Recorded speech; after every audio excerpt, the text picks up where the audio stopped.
Hey, teachers and parents. So, this episode is definitely for you if your kids are struggling with study skills, organization, anything that links with that. Because in this episode, we are talking to Carrie Bonnett, a former teacher turned executive function coach. So, Carrie, thank you so much for joining us today. I'm so happy to be here. Thanks for having me. Awesome. Before we delve into like what brought you to this point in your career, could you tell us exactly what executive functions actually are? Yes, I would be happy to. Because half the time when I tell people that I'm an executive function coach, they look at me strange, or they think that I'm an executive coach, which is not what I do. So the simple definition of executive functions are that they are the brain skills that help us get our things done. So they're skills, that's important to note. And they're things like you mentioned: organization, time management, self-monitoring, getting started on a boring task, maybe how do I get started, or planning, prioritizing. Those are the kinds of things we're talking about. So it's all those little things that it takes to get something done. Okay. So that makes sense. Yeah, I understand now a lot better. So tell me, how did your journey begin? Like, how did you get to this point? I come to this from the teacher side. So I was a classroom teacher for 14 years. I taught middle and high school. I live in the States, so sixth grade and up, I taught. And I took a little bit of time off after my kids were born. And when it was time to think about what's next, there were just sort of a lot of people, things happening that sort of pointed me in this direction. The first one was that a friend of mine is a school psychologist, and I was talking with her about, like, I don't know, do I go back into the classroom again? What do I do next? Kind of a thing. And she said, well, you know what I think you should do? I think you should be an executive function coach. And my response was, what's that? I had no idea. I had no idea what I didn't know what she meant, because I'm 49 years old. I don't know about you, but in my teacher training, executive function was not a thing. So I didn't know until I met you. I had absolutely no idea that those topics were listed under executive functions, that was the actual heading of it. I've never heard that. I would have said exactly like you did before. Oh, you're an executive coach, like you're a business coach. Exactly. So I said, what's that? You know, she explained to me, and then kind of was like, she planted the seed, basically. It kind of was like, I could think of 10 families right now that I could refer to you if you were an executive function coach. So that was the seed that was planted. And then, some years went by, COVID happened, and I was talking to a lot of parents. I'm a parent too. My kids were really little, like first and third or fourth grade when COVID was happening. And a lot of parents were talking about things like, I thought my student was doing okay at school until I had to sit next to them and do school and watch how they do school. So those types of things so all these sort of, I don't know, things in the universe were pointing me in this direction. And let me tell you, the need is great. There are a lot of students, adults too, who need help with this stuff. So I'm super glad this is where I landed. And I'm curious, were you always quite good with that when you were teaching with your students? Is that why your psychologist friend suggested it to you? Thank you. I'm glad you mentioned it. Yeah, some coaches come at it from the other side, right? So, but I come at it, these are strengths for me. So I like to even joke that when I was teaching executive function, even though I didn't know what it was, because these come as a strength for me. Some coaches are on the other side of it. They struggle with this stuff too. And so they use what they know from their own experience to help their clients. But yes, this is something that I love and like to teach and talk about. Yeah. Yeah, no, definitely. So why do you think that students in school at the moment, or even when you were teaching, like why do you think they aren't being taught these valuable skills? Is that the teachers are not being taught how to teach it? It needs to be scheduled. What are your thoughts there? I mean, honestly, I think it's just because maybe society, we don't know that we need to teach this stuff. I Hmm. truly think it's like sometimes we just sort of expect kids to know how to manage their assignments or plan a big project or keep their desk clean. But maybe it's teachers. I do think that executive function is the missing link in schools, really. But Hmm. it's parents, it's teachers, it's society. We don't really know. We don't know that we're supposed to. Yeah. Um, And and also then what in the age, I classroom, think, right? yes, What age should exactly. you be And teaching it? So I'm the grade four yeah, teacher. Okay, so is this when I now teach study skills? Is this when I teach right, time management? Was that supposed to be in grade three? Is it in grade five? So I think right. it's everybody kind of assumes everyone else was teaching it. Yeah, yeah, exactly. And sometimes, we teachers assume that, oh, well, they're getting that at home. Yeah, But you and I both know, oh, you just asked me if this is a strength for me. And some people it is, some people it isn't. Like we both know that some parents struggle with this stuff too. yep. So it's not always happening at home. In answer to your question or your comment about age, people ask me this all the time, like, when is a good time to start? And I say today, today's Yeah, whatever it is, right? The research shows that these skills need to be explicitly taught. Like we don't just like get them from the air. okay. And the earlier the better.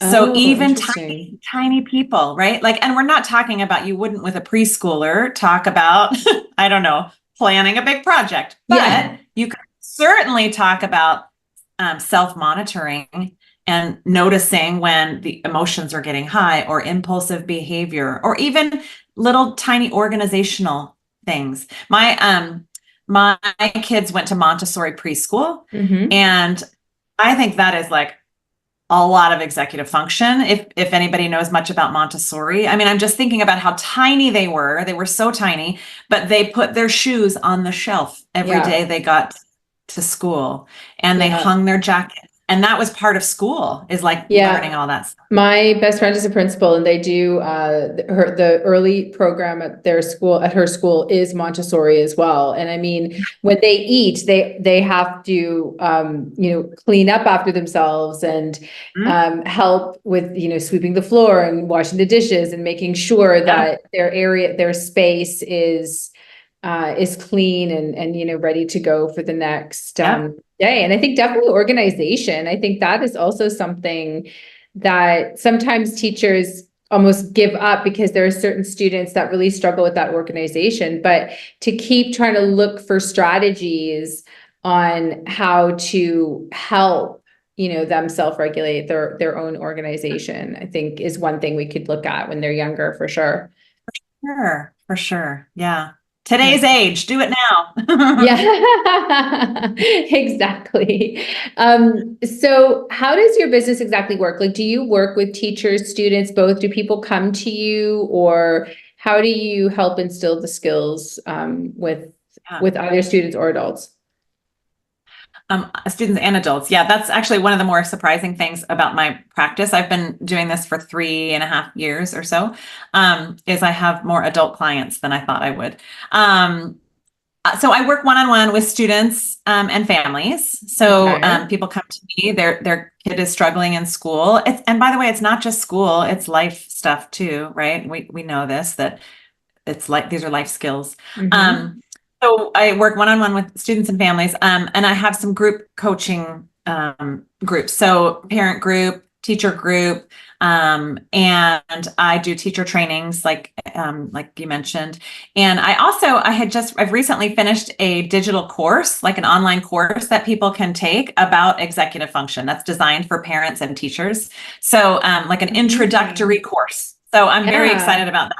Just about to be available to the general public soon. So I'm very excited about that. Oh, you definitely have to send me the link as soon as it's available and Yeah. I'll add it to the show notes so people Yeah, can that'd be great. access it for sure. Yeah. Yeah, that'll be fantastic because I think Mhm. parents will often need like just an idea of where to start, right? And sort of Yeah, assess, what are the main executive functions that they need the most help with, right? For some people, it's just, time totally. management, for instance.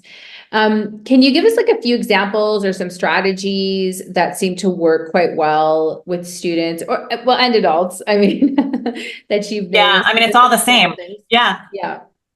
Yeah, I mean, the strategies are kind of the same. Of course, the way I speak to an adult versus a 12-year-old is different, but high school students, college students, adults, it doesn't matter. I mean, the one that comes to mind, two things, I guess, actually. One is, um, I just want people to be gentle with themselves and know, Mm, like, the judgment and the shame around this stuff is real. Like, why can't you keep your desk clean?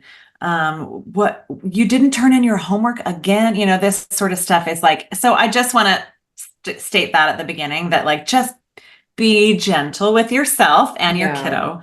Um, that goes a long way. Yeah. and and then in terms of like an actual something to try in the classroom or at home, is one of the things I like to talk about is keeping the invisible stuff more visible. So what I mean by that is that there is just a whole lot in our world that is invisible.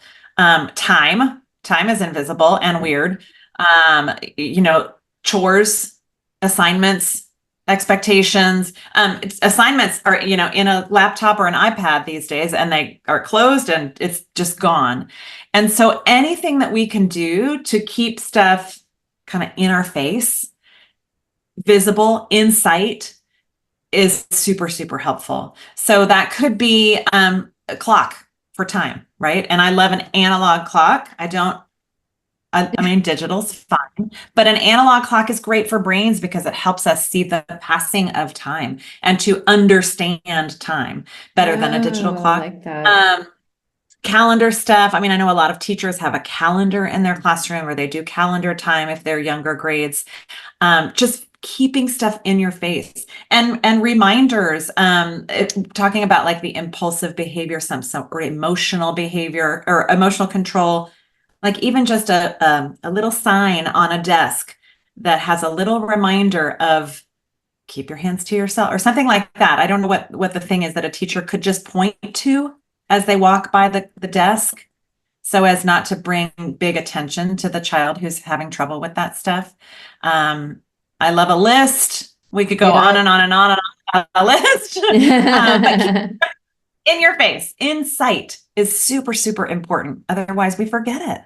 Yeah, yeah, definitely. And I think for older students as well, teaching them how to use, the reminder app on their iPad, or teaching them, how to not necessarily with timers and things, but I'm a big fan of the Pomodoro timer, right? Mm-hmm. Which helps you to sort of gauges how long you've been working on something, and you work on it for like 25 minutes and then you have a 5-minute break, or 50 minutes and you have a 10-minute break, instead of just I'm going to study until I collapse. Yeah, Like, right? totally. Actually being You bring, able I to mean, use, I love that. yeah, I love it's timers and I love Pomodoro. Yeah. yeah. There's a lot of things wrapped up in what you've just said. One of the thing about collapsing is real. So I talked with students and adults about like taking breaks, like you said, because sometimes we don't feel like we deserve a break until we've like exhausted ourselves, right? But the reality is that our brain needs a break pretty regularly. And with students or people who struggle with this stuff, who have brains that struggle with this stuff, that they need more breaks for Mhm. sure. Yeah, So yeah, I love a absolutely. timer, and for getting started, right? Like I mentioned, sometimes getting started on a task, especially if it's boring, is so Hmm. hard. But if we can just set, even, it doesn't have to be 25 like the Pomodoro, but it could be 10. Like, I don't know, how long do you think you can focus? And just start, because then sometimes the motivation comes. We have it wrong, actually. Society, humans, we feel like we need to get motivated in order to start. but it's actually, the brain science tells us it's the other way around. We just have to start and then the motivation comes. So I the see. poster thing is great for that. Yeah, no, definitely. Have you noticed in your experience, like, are there any executive functions that people are struggling with more than others? Time management comes up a lot. And I would say task initiation, which is the getting started part, and focus, especially with all of our digital distractions, right? Yeah. What are your So best yeah, strategies for focus, would you say? well, I would say, I mean, you yeah, have to put your phone somewhere else.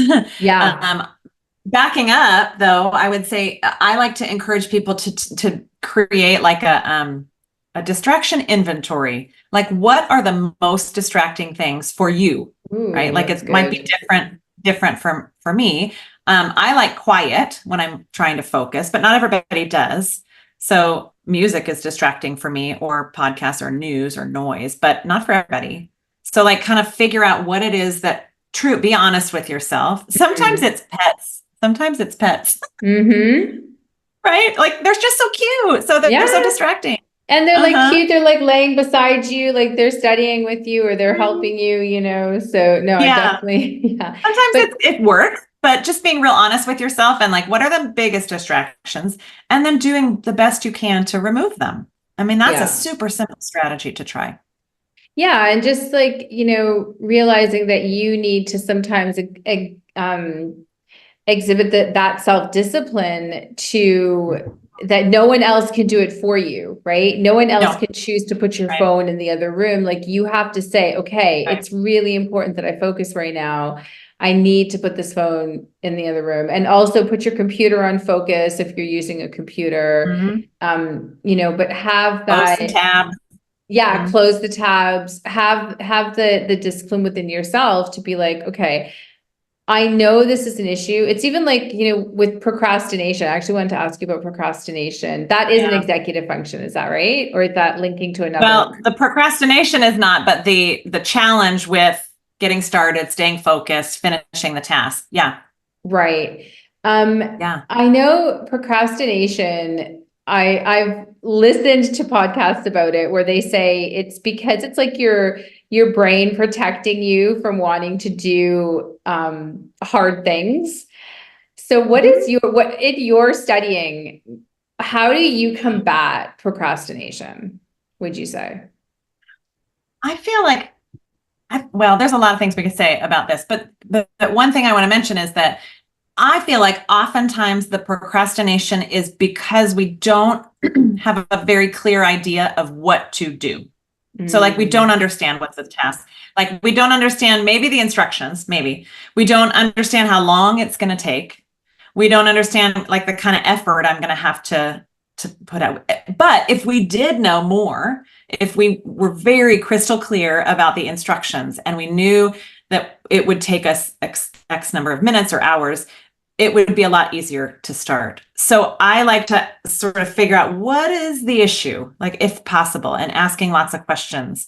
Making sure that the student knows exactly what to do. Sometimes we take apart an assignment like with some highlighters and we circle the punctuation, like we take it apart so we know exactly what to do. And then you can start to break it into smaller chunks, because that's the other thing about procrastination is we see this giant thing. Not always, they're not always giant, but this big project or this big mhm. task. Yeah. And we're like, yeah, no, that's not happening. So making it smaller could be by time, like the Pomodoro thing. I'm only going to work for 25 minutes on this or whatever it is. Or it could be, okay, this is a big research project. So right now I'm just going to gather my resources. That's it. I'm not actually going to read anything. I'm just going to gather the resources that I need to do the research. And then the next step, and then the next step, and then the next step. Yeah, that's very valuable advice to break it into chunks because I don't know a lot of people who know to be able to do that, like to actually, start when they see this project, it's just overwhelming.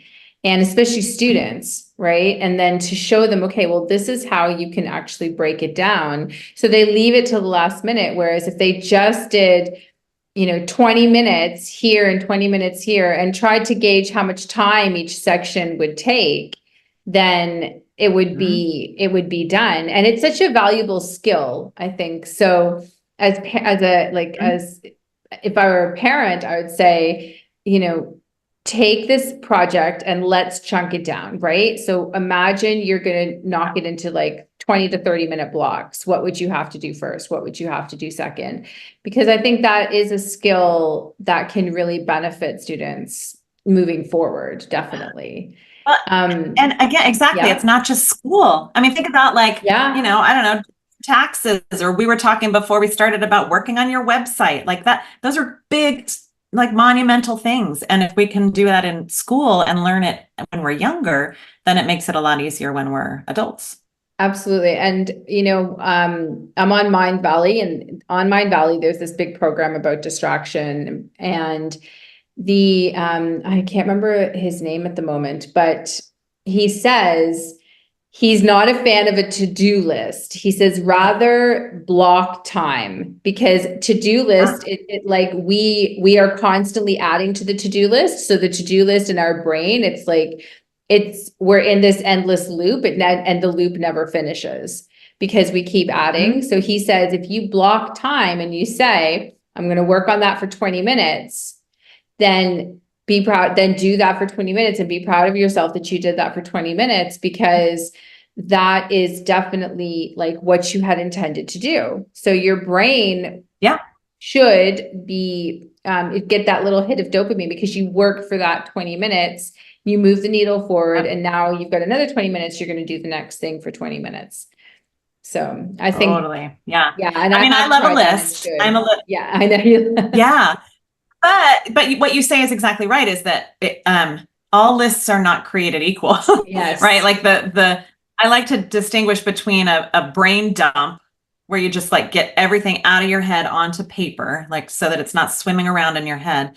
But then the actual like to do, if you want to make a to-do list, has to be achievable. Your brain has to think you can do it in order to earn the dopamine, like you said. So it's almost like multiple lists, but the time blocking is a great way to do it too. I love that strategy.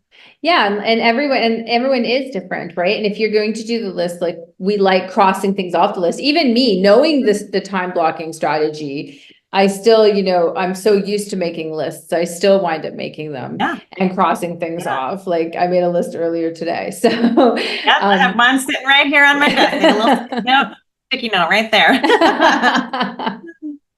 Yeah, 100%. I'm like that. I think it is so important just to find that strategy that works for you, and not to, and to recognize that it's okay to have these challenges, but that they are fixable and manageable if you can commit to putting in a little bit of work to sort of to manage them and find the strategy that works for you. And I would even encourage people, if they see someone on TikTok pops up and they've got an idea for, helping procrastination, try it and see if it works. And maybe it will, maybe it won't, but it's better than just leaving it and saying, oh, I'm a procrastinator, and feeding yourself that narrative.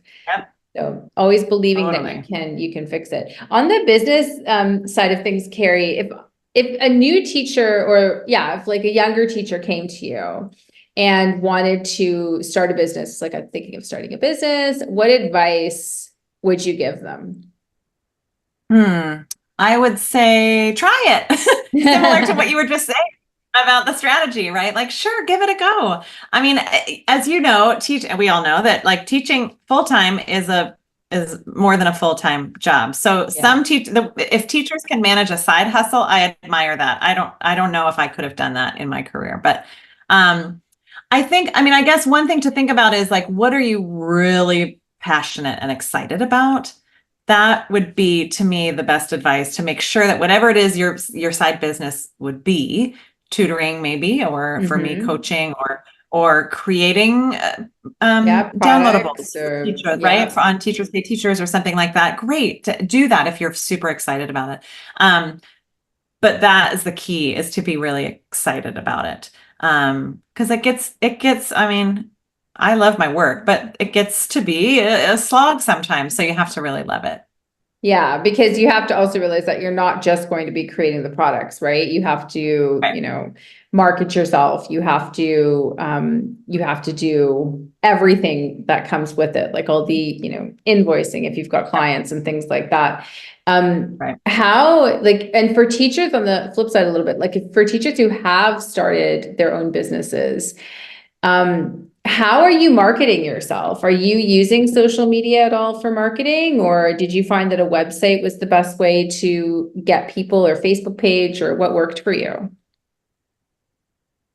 I didn't do social media until, I don't know, the last 2 months or something. I finally started doing Instagram, Facebook a little bit. But when I first started, I sent an email to everyone I knew that said, I'm doing this thing. Just wanted you to know about it.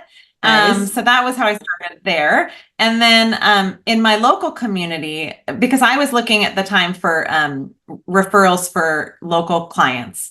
Now I work with people on Zoom all over the place, right? Like it doesn't matter. But at the time I was looking for only local clients. So I reached out to people like pediatricians. So parents would come to their pediatrician and say, my kid's really struggling with school or whatever. And neuropsychologists. I get a lot of referrals from the neuropsychs here in town who are doing testing for things like ADHD and autism and dyslexia and other learning differences. So a lot of those types of kiddos come to me. That's such a good idea. Yeah. So I tried to figure out a way to collaborate with some other professionals in the area. And then, yes, I do some social media, but honestly, mostly now my focus is on email marketing. So I have an email list, which I'm sure we'll talk about because I would love for some of your listeners to join me. But I just send a weekly newsletter, which includes things like products or coaching packages, but also just tips, resources. Oh, here's this article I thought you might like. Here's a video on procrastination that I thought would be helpful. So that's actually probably the biggest area. Okay, that's great. I mean, I always hear with the email list. I know I also am getting my email list organized as well. But we'll definitely. So is that on your website that you've got the email list? Because we'll put that in the show notes. Yeah. For sure. Yeah, thanks. So yeah, it's just carriebonnett.com. And then there's several places where it says like, grab this free resource and then you'll be on my email list. So I would love to have your people. Perfect. We'll definitely do that.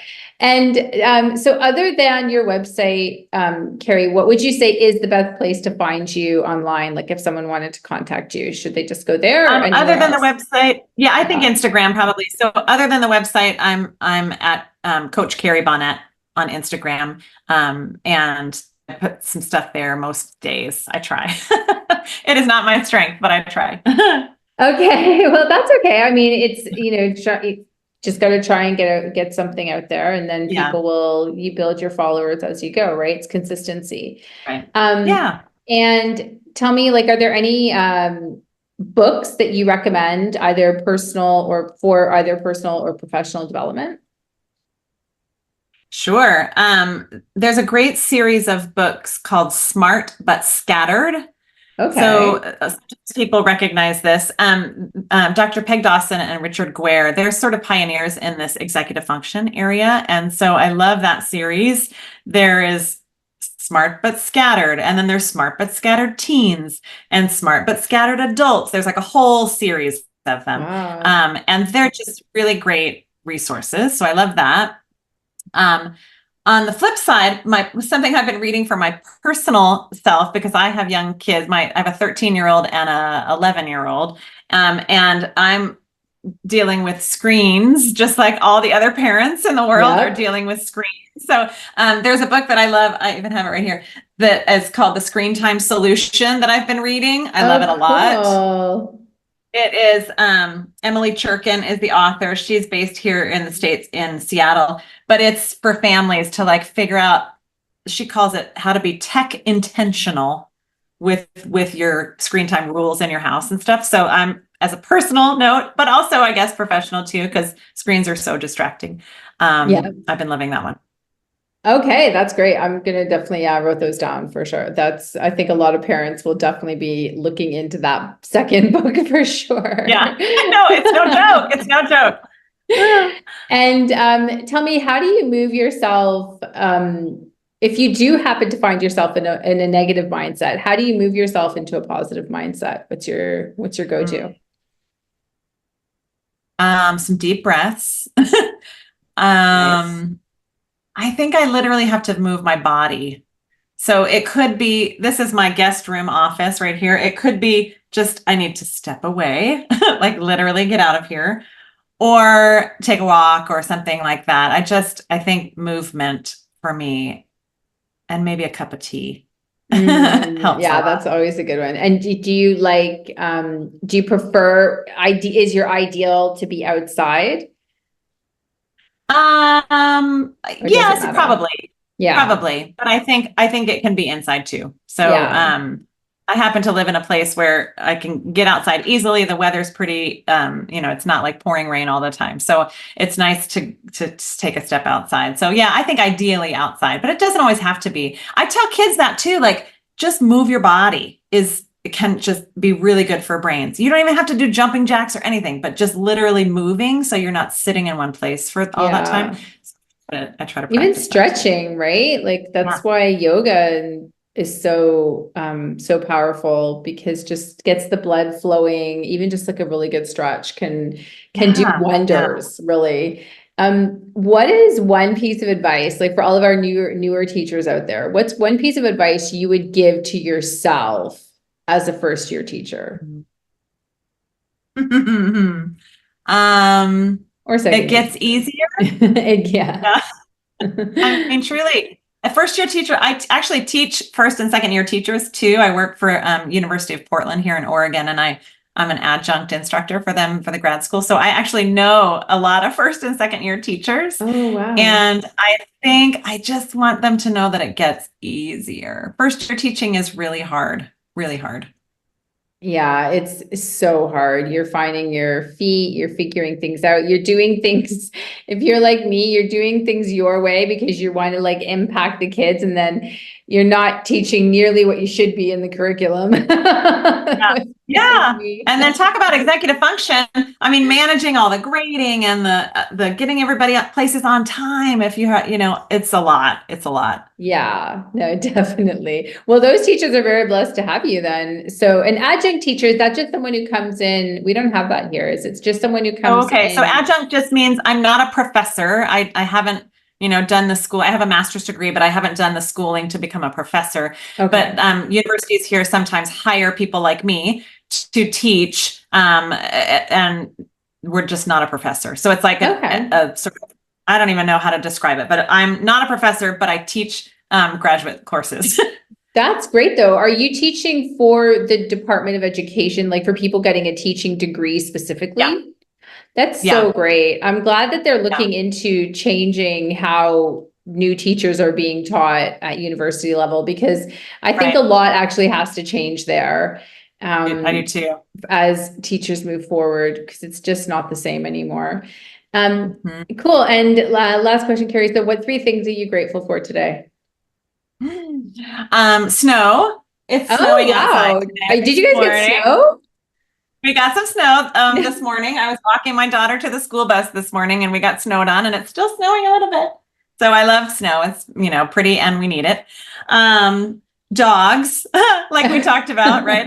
I have two dogs who I did not allow in this room because sometimes they make some noise. So Yeah. they're in the other room. And let's see. Oh gosh, not being sick anymore. I've had Oh. a bit of a month. So I had COVID and the Oh stomach no. flu in this last month. So I'm so happy to be finally feeling better. Oh yeah, because I mean I can see your energy is, you're very glowy. So definitely you look, 100%. So thank goodness that yeah, I'm very grateful for that. And also, Carrie, I just want to say, like, I'm really so grateful that you came on the show today. And I just appreciate how you're helping so many students and parents and subsequently the teachers, because Yeah. once the parents and the students get more comfortable with executive functions, then it also helps the teachers, but definitely also that you're teaching the teachers. I think that's fantastic. And I know that they are finding that so valuable. Yeah, and I just really wish you all the complete success and prosperity as you move forward. And yeah, just thank you so much. I really appreciate it. Thanks for saying that, Marissa. That's really nice. You're welcome. Great. That's awesome, Carrie. Thank you so much. What is your website? Is it just www.coachcarriebonnett or? No, the website is just carriebonnett.com. So that's Okay. super simple. I can I'll send it put- all to you if you want. Okay, yeah, that'd be amazing. If you Okay, can send me I'll like send it to you. anywhere that you want people to like, or you can even type it Okay. on this document. Like I'm typing at Oh, the that's a good bottom. idea. I'm typing at the Okay, I'll do bottom that. here, so I'm not sure. Yeah, so I'll Oh, take yeah. this off. This I wasn't sure was the internet at Coach Carrie This is Bonnett. That's Instagram. That's Instagram, right? Oops. Okay, perfect. Yeah. And then just my website is whoops. Okay. Did we miss anything? I didn't actually ask you at the end. Sometimes I do that. Was there anything else you wanted to talk about? So, Okay. no, I do have we could also include this link that I'm putting up now, which is that free resource. So Yeah, people yeah. can find it on my regular website, but it's also at oops, I didn't spell that right. carriebonnett.com/blueprint, which I have this like PDF printable thing that is, I call it my blueprint to helping your students get things done. So that would be cool. Okay. So let's see. So should we call this this a free resource? Yeah. Free resource. Okay, cool. So I can just add that into the and then yeah. I was also going to tell you, I had just tomorrow or the next day, I'm starting like this pilot. This is just for you personally. I don't think we should add it here because it will be outdated, but I had a few teachers reach out to me from my email list to say like, gosh, what do you have for teachers? And my course wasn't ready yet and isn't quite ready yet for them. But I said, I said, I don't know. Let's pilot something. Let's try something, So I actually am starting with like a small group of teachers in March, which is tomorrow, right? Just to try like this 3-month pilot program to help for teachers who want to learn more about this stuff and help their kids in their classroom. And Amazing. So we're going to have just a small group of teachers to, I'm going to offer some resources. We're going to have some communication. It's like education, community, and accountability. And so I don't know if you know anybody who'd be interested or if you would be interested, but I'm kind of excited about it. So I'll send you an email about that, just you personally, if you know anybody. Send me. What time are you doing it? Well, it's all going to mostly be asynchronous, I think. So the plan is to offer my course that I mentioned as a intro, like an education piece to start. And then I'll send like a weekly focus, and we're going to do some kind of online platform so we can share. Some people are talking about Marco Polo. Do you ever use Marco Polo? No, I've never. No, it's a video. It's like,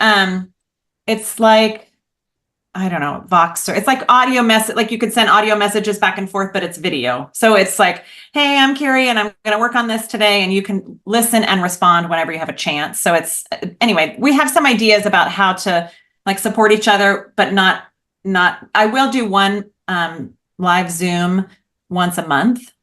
So I don't know. I have some, we're going to just try it out. So I wanted to mention you. Send me the details. Yeah. And it would be cool to have you or anybody, but it's just going to be, I'm going to cap it at 15 people. It may not even be that big, to be honest, but we'll see. And just a way to sort of get some resources into the hands of teachers. Okay, cool. Yeah, I'll have a think of like what teachers I know. I don't know heaps of teachers in Canada because I never actually taught there, but I know like teachers here. As long as it doesn't matter with we've just got the time difference. That would be the only thing. I know. But I'll definitely think about Canada and like, please send me all the details because it sounds Yeah, fantastic. I'll just send you the email. I sent an Yeah. email to my list today. I'll just forward that to you so you Oh have yeah, it. I got it. I'm on your list. I think great. Well, last there time you we go. talked, yeah. Okay. Is it Well, there you that go. same Yeah. email?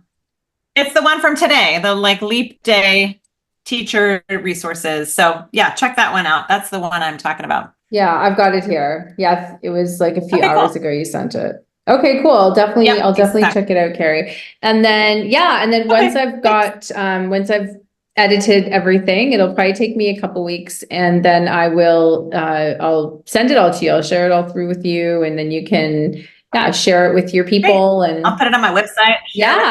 all that good stuff. All right. Amazing. Thank you again so much. I hope you have a fantastic day. I'm so glad you're feeling better. You're welcome. Okay, cool. Chat to you soon. Thank you. Oh my gosh, me too. Yeah. Okay, All right, have a good take night. care. Bye. Bye.